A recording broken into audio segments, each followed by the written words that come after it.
आदेश आदेश जय गुरु गोरखनाथ। नमस्कार दोस्तों, मैं सन्नी शर्मा एक बार फिर से अपने YouTube चैनल गुरु गोरखनाथ पे आप सभी का हार्दिक स्वागत है। गुरु गोरखनाथ नाथ संप्रदाय के ऊपर आज मैं आपको जो टॉपिक है वो पब्लिक डिमांड के ऊपर लेकर कि रियल सवारी है देवता की है या फिर एक्चुअल में ये गण है, तो किस प्रकार से पहचाने जाते हैं, क्या ये संकेत रहते हैं, क्या सिम्टम रहते हैं, क्या उस सवारी में जो है वह डिफरेंस रहता है। आज मैं आपको इस वीडियो के माध्यम से ये सारी चीज़ क्लियर कर दूंगा। ये ऐसा ज्ञान है जो आपको कहीं से नहीं मिलना है, तो वीडियो पे बने रहना। वीडियो अच्छा लगे लाइक जरूर करना, कमेंट में आप जो है ओम नमः शिवाय जरूर लिखें और वीडियो को शेयर जरूर करें जिन लोगों के ऊपर सवारी आती है, चौंकी आती है। तो वीडियो को बिना स्किप करे देखोगे तो समझ में आएगा रियल सवारी के संकेत क्या होते हैं। देखो, आज के समय में आप इंटरनेट पे देखो, चाहे सोशल मीडिया पे देखो, चाहे आप कोई भी प्लेटफॉर्म ले लो, बहुत ज़्यादा लोग सवारी चौकी खेलते हैं। कुछ लोगों की बाणी सत्य हो जाती है, कुछ लोगों के सत्य हो जाते। देखो, अगर जैनुअल में किसी व्यक्ति के ऊपर किसी प्रकार की कोई शक्ति आती है तो पहले तो बात वो सच्चे दरबार की लाज रखती है और वचनों की लाज रखती है, वो वचन आपने पूरे करती है। अगर किसी व्यक्ति के ऊपर कोई चौंकी सवारी आती है, 10 केस में से 8 केसों के बारे में, यानी कि 80 to 90% आपकी रेशो जाती है कि आप जो बता रहे हो वो ठीक बता रहे हो आप, और सामने वाला व्यक्ति भी उस चीज़ से एग्री करता है, तो देन इसका मतलब आपके ऊपर जो शक्ति है वो जायज़ है, वो नाजायज़ नहीं है। दूसरी बात है, रियल देवता की सवारी का संकेत क्या होता है। देखो, गण आएंगे तो भी वो जकारे छोड़ेंगे देवता के, और सवारी अगर देवता की होगी तो भी वो जकारे ही छोड़ेंगे।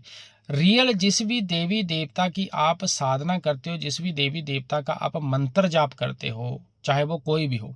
एग्जाम्पल के लिए, चाहे मैं आपको बताऊं, एग्जाम्पल के लिए मान लो कि आप भैरवनाथ के उपासक हो, तो भैरवनाथ के नीचे बहुत सा सौदा चलता है, जिसमें 52 बीर चलते हैं, 56 कलवे चलते हैं, 64 योगनियाँ चलती हैं, शमशान की क्रिया चलती हैं। आधे से ज़्यादा तो भैरवनाथ के नीचे अघोरी है, और भैरवनाथ के ऐसे गण हैं शायद जिनकी व्याख्या आपको बुक्स किताब में भी ना मिले, क्योंकि जैसे जैसे किसी की भक्ति मिलती है, क्योंकि ज़्यादातर जो चीज़ है वो सपनों के माध्यम से भक्तों को प्राप्त होती है, तो क्या पता वो क्या चीज़ दे दे।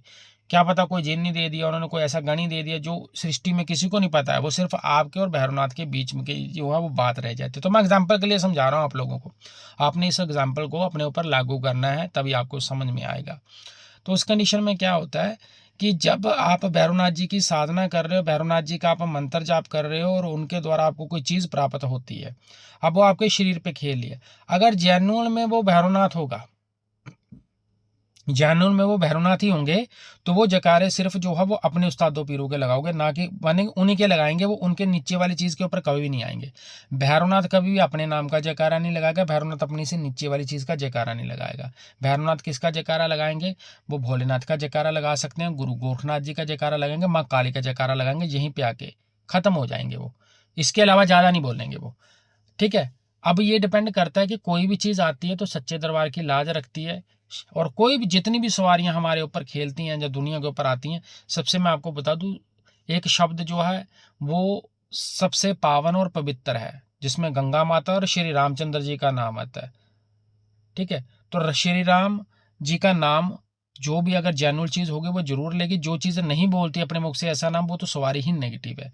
अब यहीं पे जो गण आते हैं, तो गणों की सवारी क्या करेगी? अब भैरवनाथ की आप उपासना करते हो, सेवा करते हो, भैरवनाथ जी की आपके ऊपर कृपा दृष्टि है, देखा आपको भैरवनाथ रहे, काम उनके गण करे, तो यहाँ पे जो भी सवारी आएगी, चौंकी आएगी, अब वो जो जकार है वो बिल्कुल चेंज हो जाएंगे। वो भोलेनाथ पे नहीं जाएंगे, काली माता पे नहीं जाएंगे, गुरु गोरखनाथ पे नहीं जाएंगे, वो सीधा ही बोलेगा, बोल मेरे भैरवनाथ की जय जयकार, कार भैरव की जय जयकार, बटुक भैरव की जय जयकार, अष्ट भैरव के नाम लेके उनके जयकारे छोड़ देगा। तो यहाँ पे आपने समझ लेना, ये कोई तांत्रिक या कोई सेवड़ा है, यानी कि तांत्रिक सेवड़ा मीन कि वो भगत हैं जिन्होंने उनकी सेवा कर रखी है, उनकी अर्चना कर रखी है, और वही आपके ऊपर प्रसन्न है, जिसको लोग बोल देते हैं समाधि वाले बाबा हैं।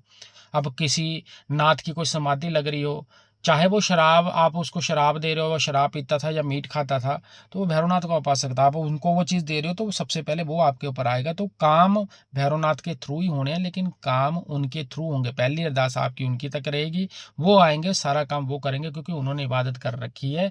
उनकी प्रसन्नता के कारण ही आपकी जो चीज़ है वो भैरवनाथ तक पहुँचेगी। तो अगर ये वीडियो आप लोगों को और ये टॉपिक आप लोगों को अच्छा लगे तो कमेंट में अपनी राय जरूर दें। कमेंट में क्वेश्चन पूछने का आप लोगों का हक है, जितना मेरे पास समय रहेगा मैं उत्तर जरूर दूंगा। और और सिखाने का और तंत्र काट के मेरे पास चार्जेस लगता है। डिस्क्रिप्शन बॉक्स से जरूर पढ़ना। 9891595270 मेरा नंबर है। 9891595270। सभी धर्मों का आदर सत्कार मान करते हुए व्यक्तिगत दायरे को ध्यान में रखते हुए मेरा काम सिर्फ आप लोगों को जानकारी देना। इंटरनेट की दुनिया में कोई मेरा गुरु है, कोई चेला को गुने, तो किसी के झांसे में नहीं फंसना। ये वीडियो जो है वो पब्लिक डिमांड पे आते हैं और बिल्कुल दुनिया से डिफरेंट टॉपिक्स है ये। अगर आप लोगों को ये वीडियो अच्छे लगते हैं तो कमेंट जरूर किया करो, शेयर जरूर किया करो, लाइक जरूर किया करो, चैनल का ज्वाइन बटन जरूर ज्वाइन करें कुछ सीखने के इच्छुक हो।